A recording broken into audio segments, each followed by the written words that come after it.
Good evening, everyone, and welcome to Quantum Spirituality on Dreamvisions 7 RadioNetwork.com, the show where past spiritual wisdom and present-day science merge to show us our future. Your host is Peter Canova, author of the 25-time award-winning book series, The First Souls Trilogy, available on Amazon, and Peter's website, petercanova.com. That's PeterCanova.com. This show is a live video, so if you're only listening and want to watch, go to Peter's website, petercanova.com. PeterCanova.com, where you can access his Facebook page to leave comments or questions, and click the D7RN link where you can receive a free gift video.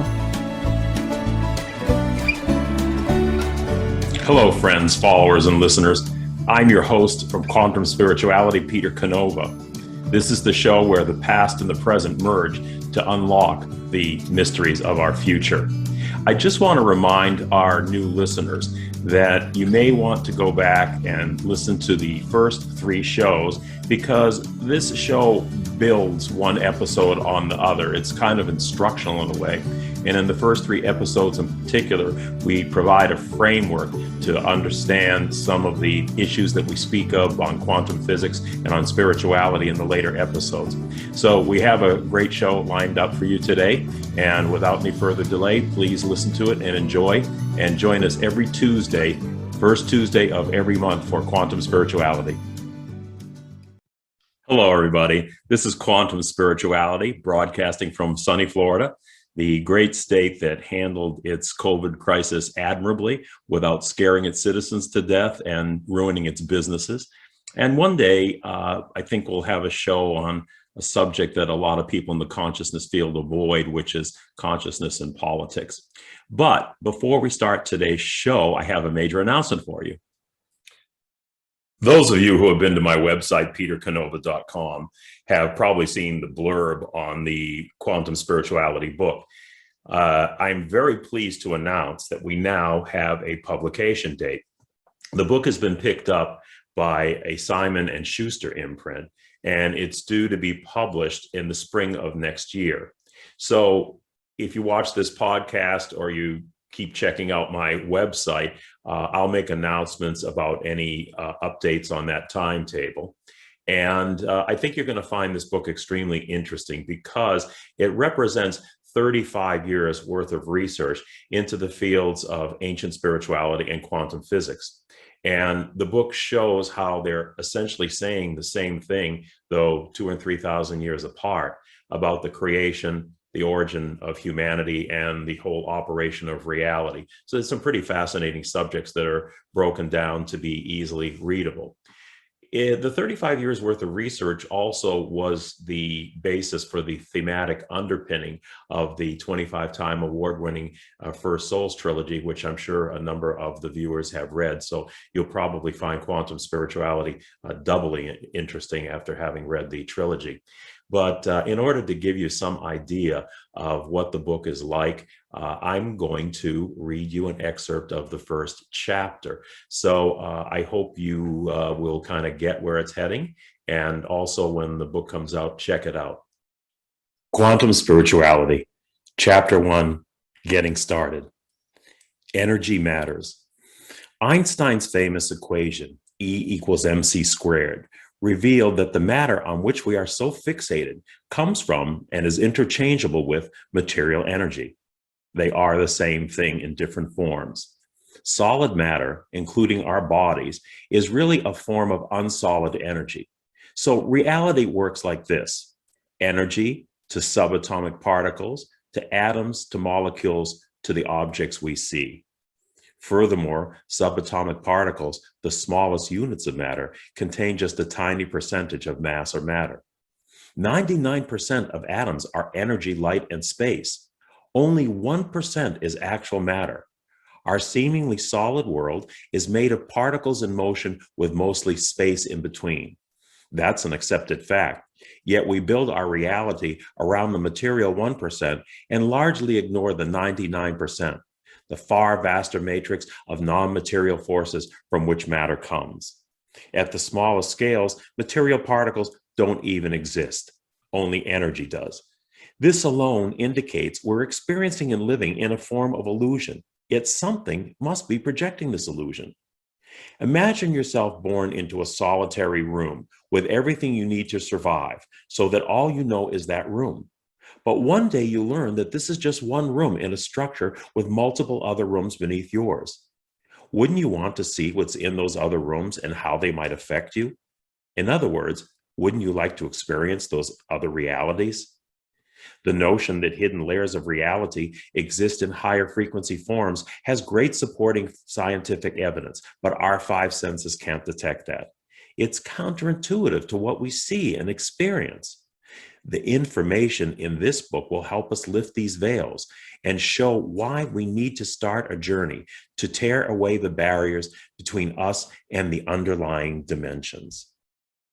What we've just discussed is merely the tip of the iceberg. Most people find the popular Matrix and Blade Runner movies intriguing. Guess what? The idea we live in a simulated matrix or virtual reality is not just in the imagination of screenwriters or producers.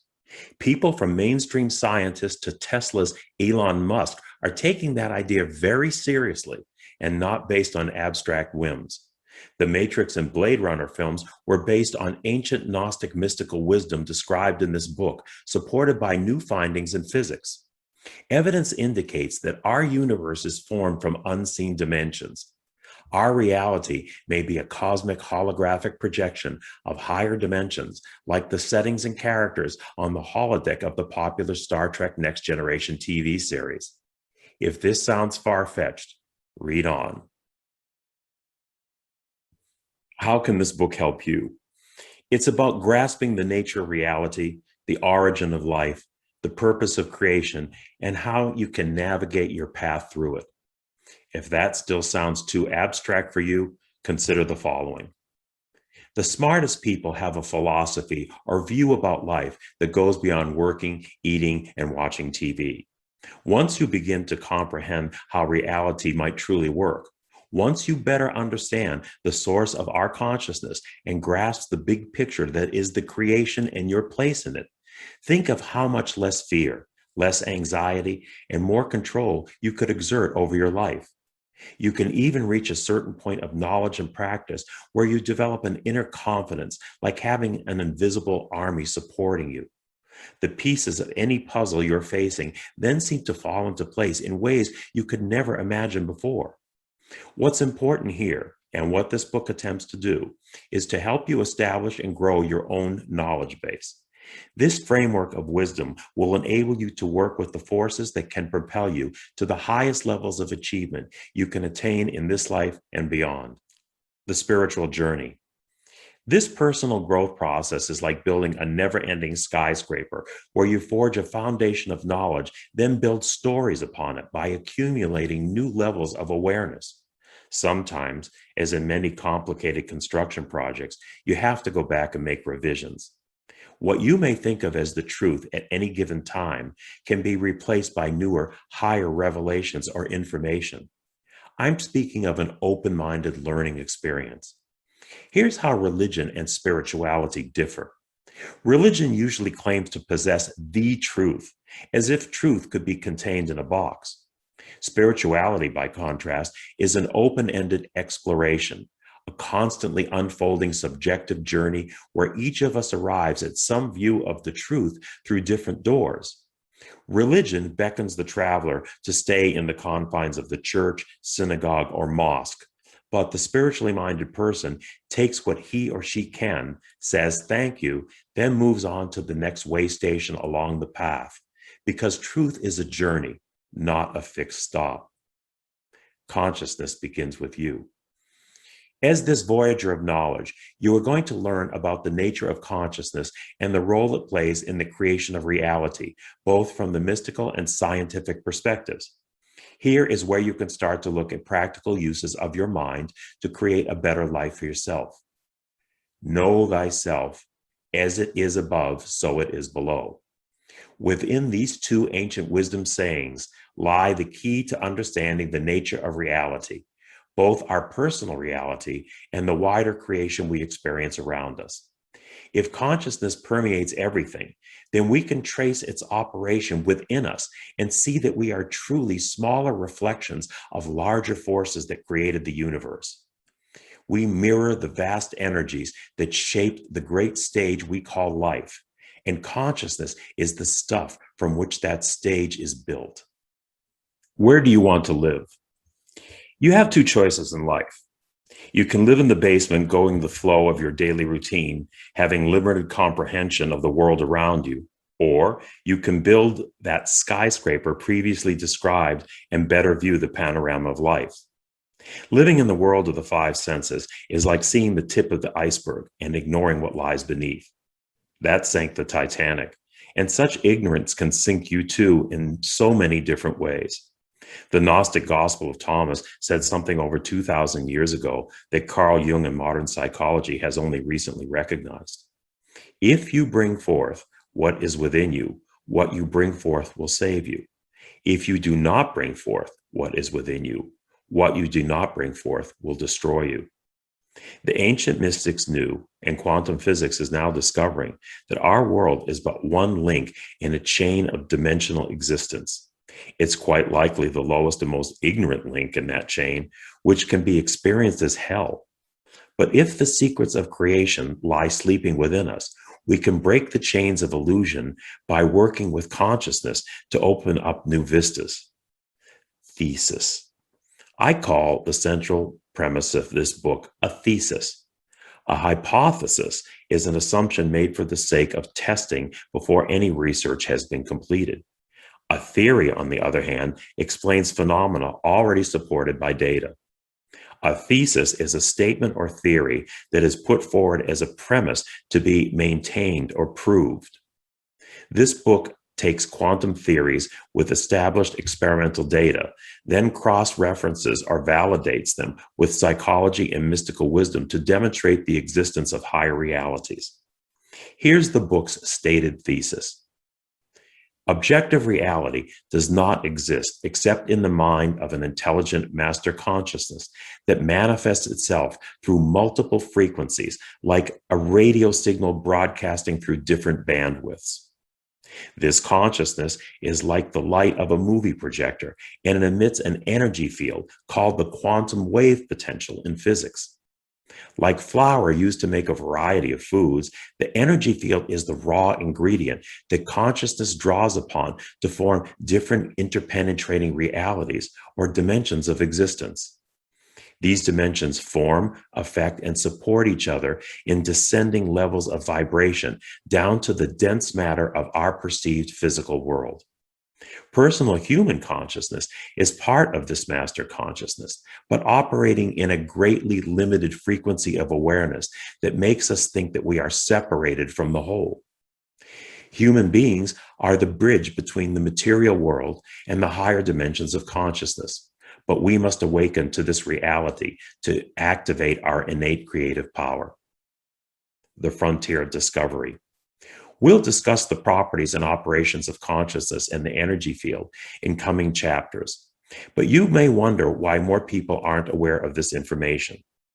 Pioneers once pushed the frontiers of the American experience outward into the vast Western frontier in a movement that would eventually shape life on the entire continent.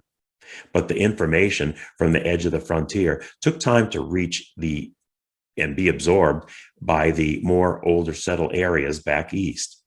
We are talking about a frontier far bigger than the Old West, the greatest frontier of all, the quest to understand the creation and our place in it. The primary instrument for conquering this frontier is not wagons, horses, or guns, but information. Assembling, absorbing, interpreting, and collating information into a pattern that reveals the mystery of life is the task of our modern pioneers, and such information takes time to disseminate and interpret. The forces in our lives. This book is about the forces that shape human experience. Whether you are a believer or a materialist, a spiritualist or a psychologist, no one can deny there is a pattern of forces that affects our lives. This world is full of challenges. Our lives are defined by the degree to which we overcome these challenges. Life is a story of our desires and the opposition to those desires. Opposition may come from other people, from other circumstances, but I have never met a person who did not face obstacles, adversity, and suffering in his or her life. In the realm of dualities, our desires naturally give rise to things that oppose those desires. This happens so we can grow through experience. At the end of the day, life is really a personal school or boot camp we attend for personal growth. Our human journey is a voyage of discovery. It's the stuff of art, the core of religion, and the object of scientific inquiry. This book is meant to help your journey.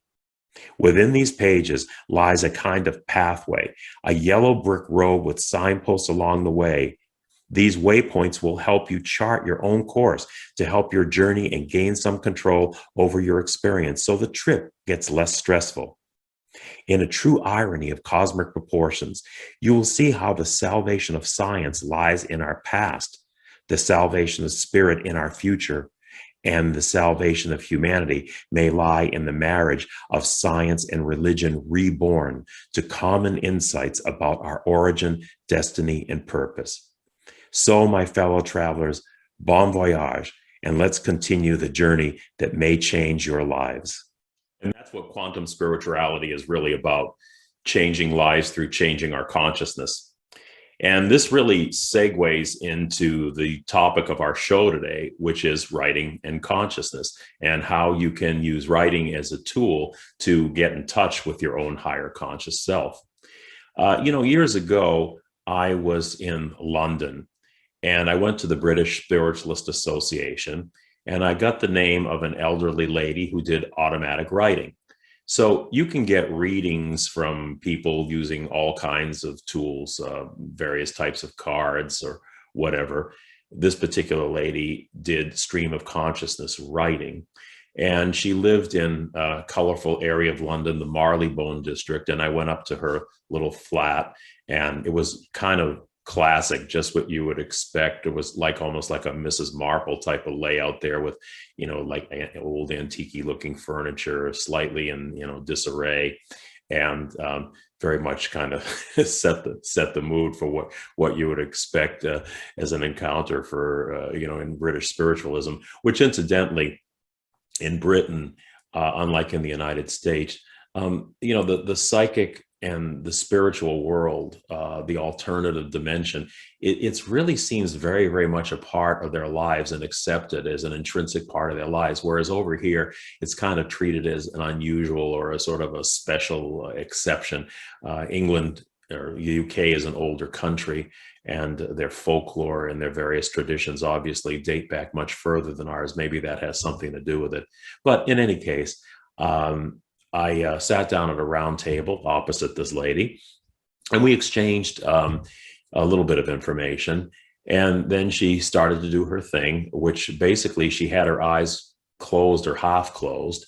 And she just started, her hand just started moving around like a seismograph, writing things out on pieces of paper. And as she would finish one sheet, she would flip it over and start writing on another sheet without missing a beat. And a lot of the information that came through really seemed to resonate, really seemed to be accurate. But one thing in particular struck me, which was a section where she said it was my great-grandmother speaking to me. Now, my great-grandmother in the text kept using the word Sonny. And that really struck home because she was the only person in my life who ever called me Sonny. And I was young at the time, so I didn't know her for very long. She was pretty old, and she died when probably even before I was a teenager. But the tone of her voice that came through in this writing was really authentic too, because my grandmother was a tough customer. We used to call her the old battle axe.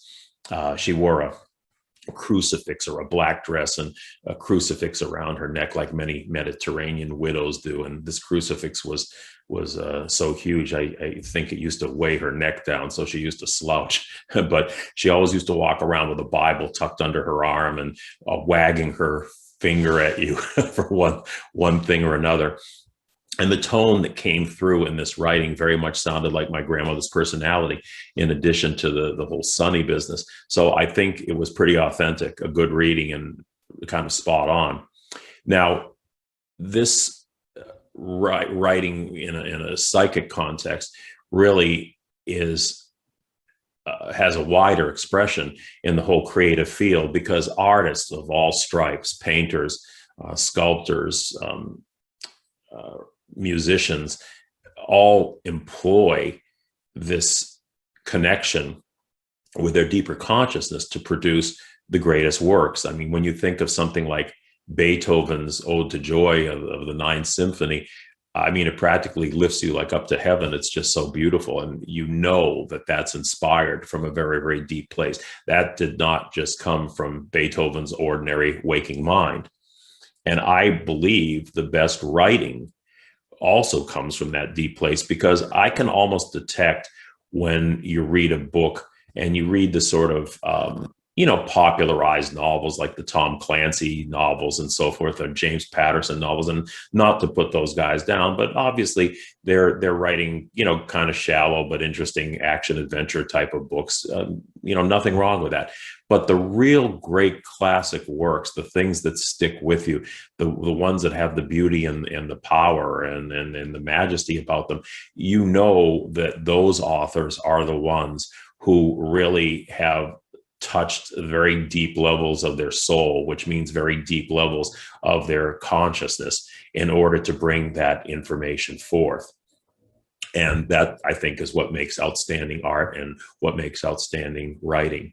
So one of the things that I wanted to talk about today was how everybody can employ writing as a tool to get in touch with their deeper consciousness.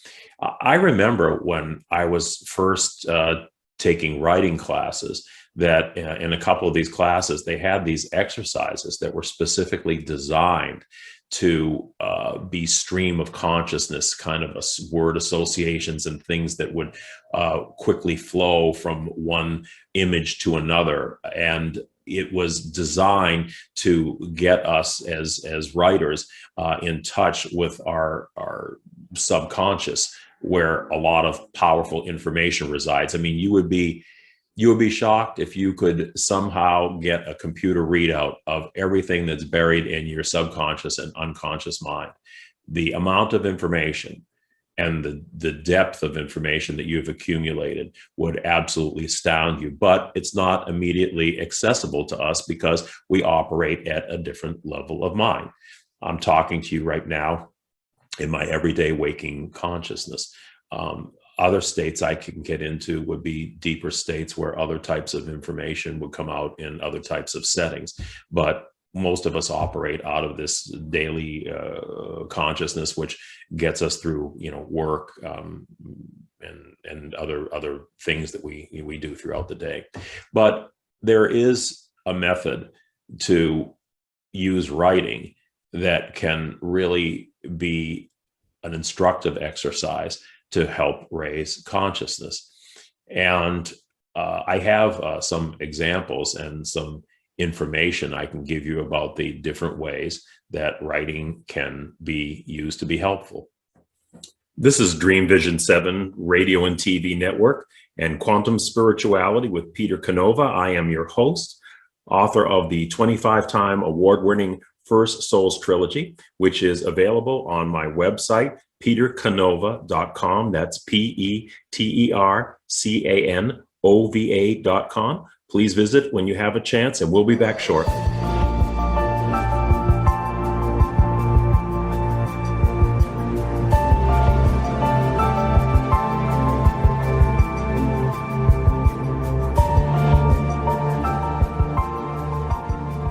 The First Souls Trilogy, one of the most highly awarded fictional independent book series on the market, is a grand vision of human evolution. It chronicles the first spirit consciousness to enter the material world in 3 page-turning novels that introduce a new paradigm of reality based on genuine ancient wisdom and quantum science. These inspirational thrillers will force you to rethink the nature of the world in which we live. Visit the petercanova.com website for information and ordering. In a world facing annihilation, a miraculous African nun rises to become the first female pope through a web of war, murder, and betrayal. Loved by some, hated by many, she becomes the deadly target of Islamic terrorists and her own cardinals as she introduces a new vision that will either save humanity or accelerate its destruction. 4 people must race against a nuclear holocaust to learn her astonishing secret. Pope Annalisa is available at petercanova.com, Amazon, and other online booksellers and bookstores worldwide. Why are we here? How can we be happy? Questions asked from millennials to boomers. Crappy to Happy, Sacred Stories of Transformational Joy answers them using true stories of grit, grace, and love. James Redfield, author of The Celestine Prophecy, wrote in the foreword, "This book is a seminar about emerging truths and offers grounded solutions through the art of the comeback." Dr. Bernie Siegel, a contributing author, wrote, "Bodies die, but spirits and consciousness survive and recycle." So, grab some tissues, open your book, and prepare to cry and laugh till it heals. Crappy to Happy by Reverend Ariel Patricia and Kathleen O'Keefe Canavas. Available from Amazon, Barnes & Noble, and booksellers worldwide. How did life start on Earth, and why is there so much suffering? Are we living in a simulated reality like the characters in the Matrix movie? Do parallel dimensions exist alongside ours, influencing our experience? What are the mysterious dark energies that penetrate our universe? Peter Canova folds space and time to bring the twin bookends of ancient wisdom and quantum science into a single focal point, answering these and many other deep mysteries of the creation. Quantum Spirituality can be heard every Tuesday at 10 a.m. and 10 p.m. Eastern and 7 a.m. and 7 p.m. Pacific on syndicated Dreamvisions 7 radio network. See the show where past and present merge to show us our future.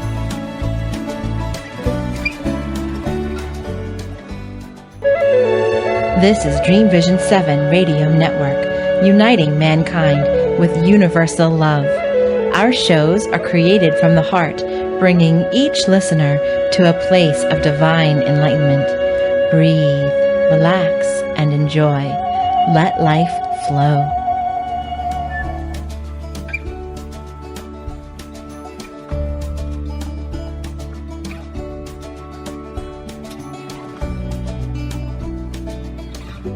In a world facing annihilation, a miraculous African nun rises to become the first female pope through a web of war, murder, and betrayal.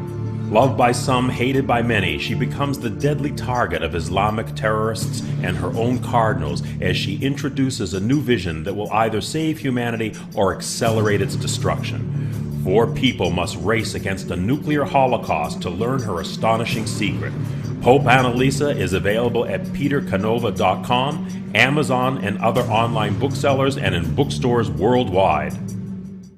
Welcome back to Quantum Spirituality on Dreamvisions 7 radio and TV network. I'm your host, Peter Canova, and you can find out more about me on my website, petercanova.com. That's petercanova.com, where you can learn more about some of the works that I've done. And one of my most popular books, Pope Annalisa, I'm happy to say, is now out on audio format. It's available on audio, or Audible, I should say, put out by ACX, which I believe is affiliated with Amazon.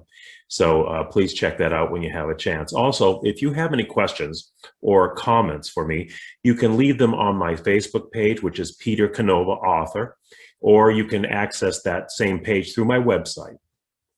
The British Journal of General Practice recently reported the results of a study on therapeutic writing.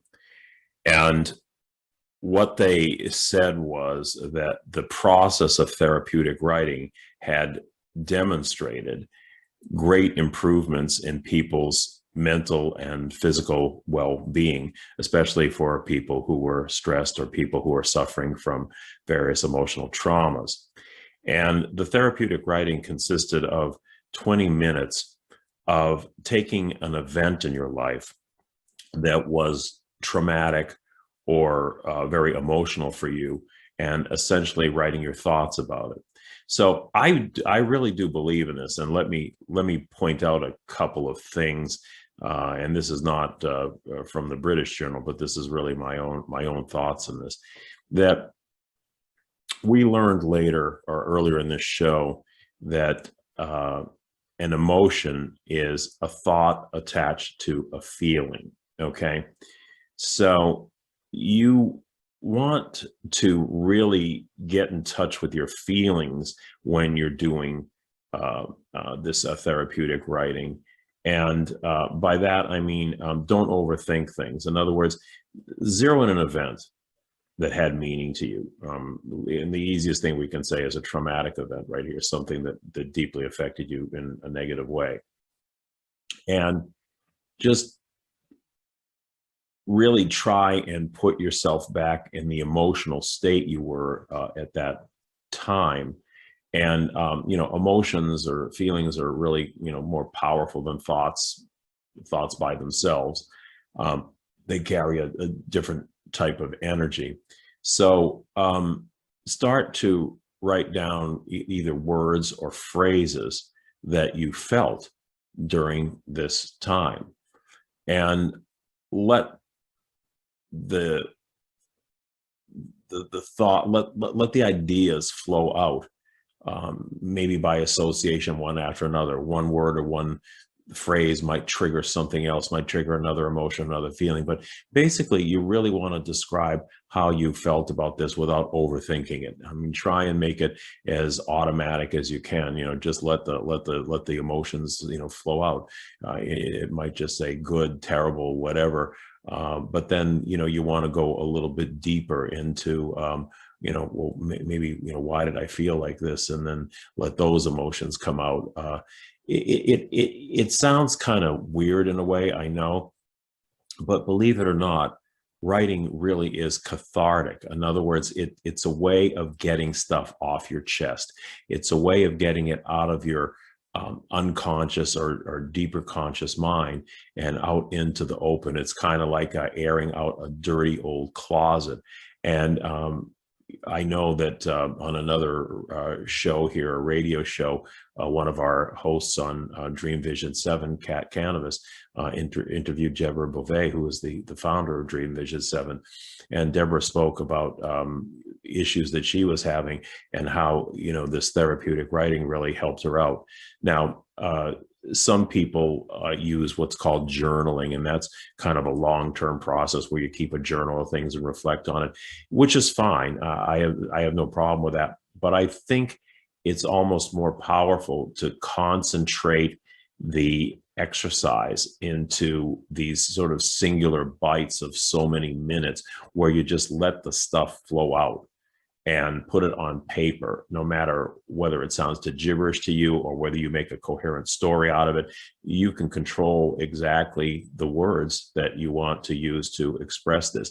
But the important thing is to get those feelings out, get those emotions out into words. Again, an emotion is really a thought attached to a feeling. So you're thinking while you're doing this process, but you're not intellectualizing on it. Being intellectual about things is being kind of sterile. It's kind of being philosophical and removing yourself from the emotion. You don't want to do that. You want the feeling to attach to those thoughts to produce an emotion and get those emotions out on paper. And I think you'd be surprised how this really is going to help you in the long run. And it's just I guess it's kind of like going to confession in a way. Isn't that why the church started confession, at least originally, as a way of people unburdening themselves over things that maybe they didn't feel they could tell others or couldn't express? When you can express almost anything that you want to, if you really sit down and put your mind to it and you let those emotions flow out without blocking them. So remember, it's just you and the paper.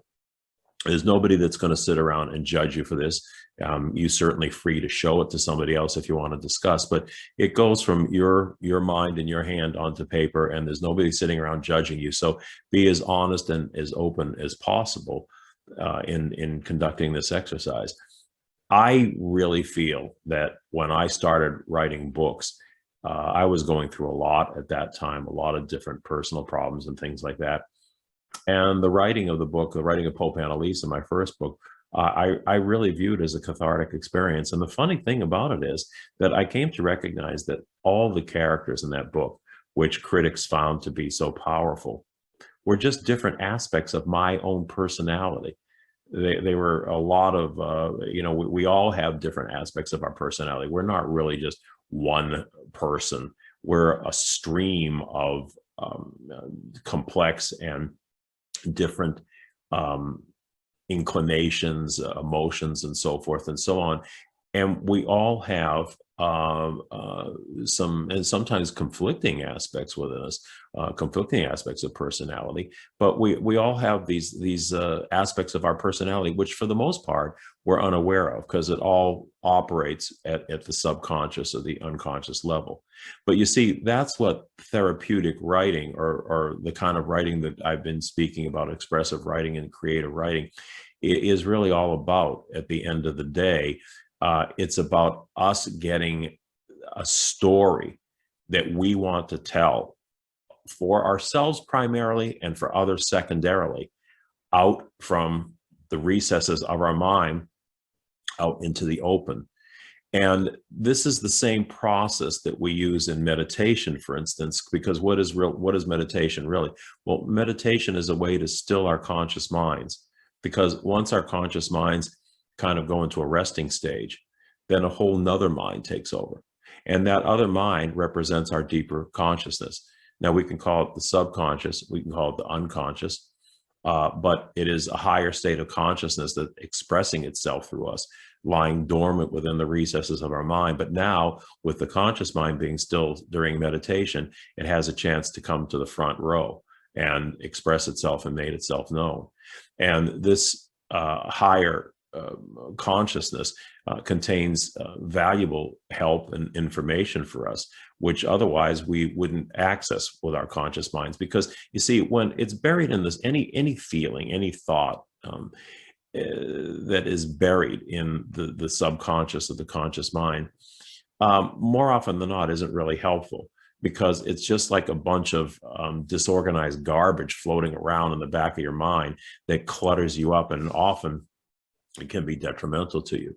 But when it is allowed to express itself and become part of your conscious mind, it's made known to your conscious, then it can be either expelled, dealt with, or harnessed for more positive reasons in your life. So that's why in the Gnostic Gospel of Thomas, Thomas says, what you bring forth may save you, what you do not bring forth may destroy you. You see, he was a great, the Gnostic Gospels, it represented a great example of psychology that Carl Jung discovered later on in his depth psychology, when he said the same thing that the Gnostic Gospel of Thomas said 2,000 years ago. You know, he said what we don't bring into our conscious minds often comes back to bite us as fate. Or kind of, let's say, an unconscious program that runs in the background, not necessarily helping us, or being more often than not being detrimental to us, until we make it conscious and we can control it. Now it's a controlled program rather than an uncontrolled program. An uncontrolled program like the Matrix, where if you remember Smith and the Matrix, Smith became an uncontrollable program and created a real problem in the Matrix. And of course, the hero Keanu Reeves had to battle Smith to get that complex out of the way. It was a real kind of psychological symbolism going on there in the movie. So anyway, what we're really saying here is that there's a number of ways that you can get in touch with your higher conscious, or deal with the contents of your unconscious mind through meditation. But certainly writing is one of them, and it can be really used to great creative benefit, because like I said, I mean, Pope Annalisa and the First Souls trilogy, which were really well received by the critics and by readers almost universally, was largely written from this stream of consciousness where I was able to let this information flow through me like a conduit. And in fact, sometimes I used to look at this and say, did I really write this? It was almost like somebody else was writing through me. Like the automatic writing that our elderly lady in London was doing. There was something channeling through her. And what's channeling through it is really aspects of ourselves, because within us, we really contain almost all the knowledge in the universe. I know that's a profound statement, but it's one thing that I describe in the book, Quantum Spirituality. But it's really true, because when you think of it, we are a unity at a higher level. We are part of a master consciousness. We are offshoots of this master consciousness, expressing itself in different physical forms. And as its offshoots, we are connected to this sort of grand central consciousness, which really knows everything, because essentially it created everything. So we actually have the ability to go back and tap into that source of consciousness where we have all the knowledge of the universe inside us. But it doesn't do any good unless we bring it to the conscious mind, unless we recognize it and we become aware of it, or at least in human form. That's what we have to do. We have to become aware of these things. And writing is one way that we can allow the contents of that higher source, or let's call it a hidden source, to express itself and to come out to the fore, where we can use it for positive purposes, such as artists do, as we discussed before. I mean, I think that this process of our subconscious, or our higher selves, being allowed to flow through us, unobstructed, without us creating, the noise and static that inhibits it. That is really where the highest art forms are created, and how these incredible works of music, art, literature, so forth, happen, from ordinary human beings like ourselves. It's time for a break. I'm your host, Peter Canova, and this is Quantum Spirituality, the show where the past and the present merge to tell us about our future. Don't go away. I'll be right back.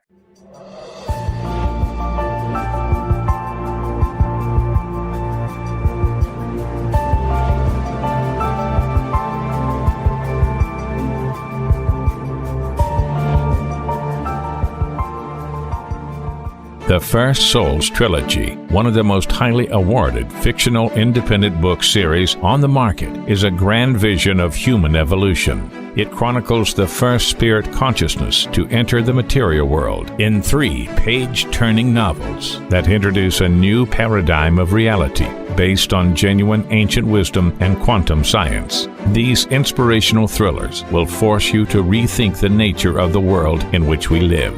Visit the petercanova.com website for information and ordering. In a world facing annihilation, a miraculous African nun rises to become the first female pope through a web of war, murder, and betrayal. Loved by some, hated by many, she becomes the deadly target of Islamic terrorists and her own cardinals as she introduces a new vision that will either save humanity or accelerate its destruction. 4 people must race against a nuclear holocaust to learn her astonishing secret.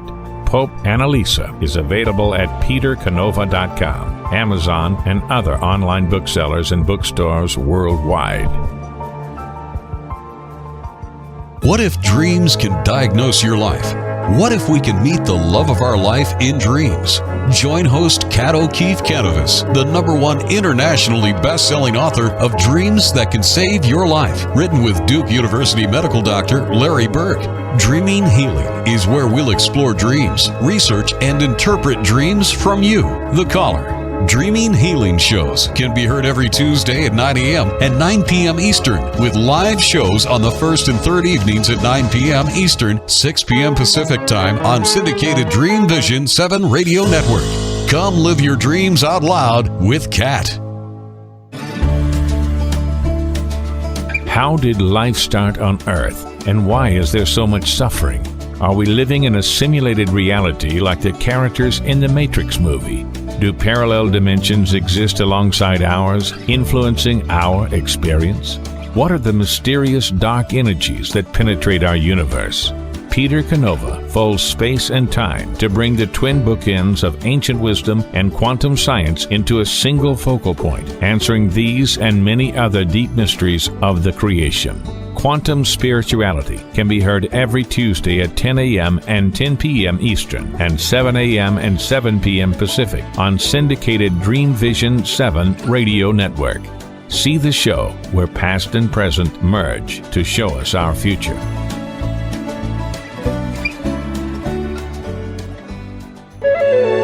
This is Dreamvision 7 Radio Network, uniting mankind with universal love.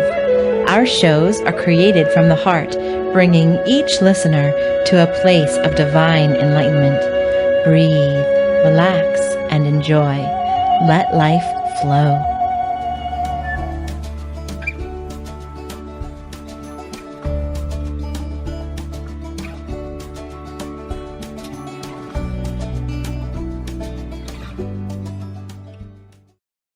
We're back, and I'm your host, Peter Canova. Incidentally, you can listen to the show online in your car with Bluetooth or on Amazon Echo simply by saying, Alexa, play Dreamvisions 7. You can also go to my website, petercanova.com. That's petercanova.com, where you can access the show and the archives. Or you can leave comments through the portal accessing to my Facebook page, Peter Canova Author, and leave any comments, questions that you may have there. We were talking about using writing as a therapeutic tool or a tool to get in touch with your higher consciousness. And you can really do that through many ways, as I said before. I mean, some people do it with cards, some people do it with I Ching. People have various means and methods they've used over the ages to contact their higher selves and get beneficial information and guidance. And it manifests in different ways too. For instance, Edgar Cayce, the famous American psychic, when he gave his readings, his very accurate medical readings and other types of readings, would go into a kind of sleep trance where he would lie down on a couch and he would just stream out the words, and then a secretary would take them down and later publish them into Edgar Cayce's readings. Well, I'm going to use my example to show how this tool of writing can benefit you. And my example was that when I wrote Pope Annalisa, I was channeling information consciously. I was, I guess, what you call a waking psychic in a way. And I was using writing, of course, as a tool. I didn't realize at the time, but I was using it as a tool to get information out for myself that I needed to get out, but also, to help other people. But in any case, I started off with a couple of different storylines that I had to abandon because they became, in effect, reality. They manifested into reality. So one example is that I had a scenario where there was a second Gulf War, which kind of featured Saddam Hussein's sons, sadistic sons, Uday and Qusay, pretty prominently. And then lo and behold, before the book was finished, the second Gulf War happened, and Uday and Qusay's names were constantly in the news, as those of you from that era may remember. And so I kind of abandoned that track, and I said, well, the next thing that came into my mind was Iran going nuclear. And you probably all know the story there because it's still an ongoing story. And that is that, Iran did start on the path to nuclear weapons. And at that juncture, I said, finally, I'm giving up. Okay, I'm just sticking with this storyline. So I didn't go, that's what's in the book presently. But there was actually a series of articles in Om Times magazine about all the geopolitical predictions that came to pass in Pope Annalisa, to give you some validation that the stuff that I'm talking about is not a lot of baloney. Another example of something that got picked up in this stream of consciousness that came through me was that Pope Annalisa was the first third world pope. She was a reforming pope that kind of went counter to the whole thrust of the Vatican, and she took her own name rather than taking one of the typical papal names like Clement or Benedict or John Paul or whatever.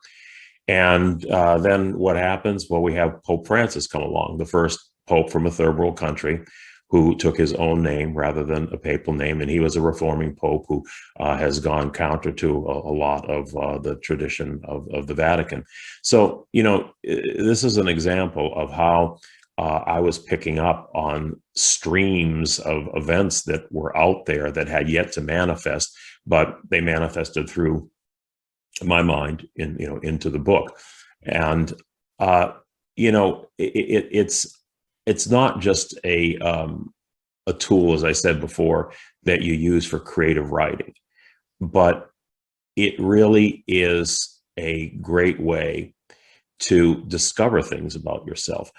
As I said earlier, what I realized in writing was that these characters were manifestations of my personality. Well, if you can get yourself into this form of stream of consciousness, or just writing fluidly with a goal in mind, or an event in mind, a trauma in mind, something you want to resolve, and get your feelings out about it, and let that just energy flow through you.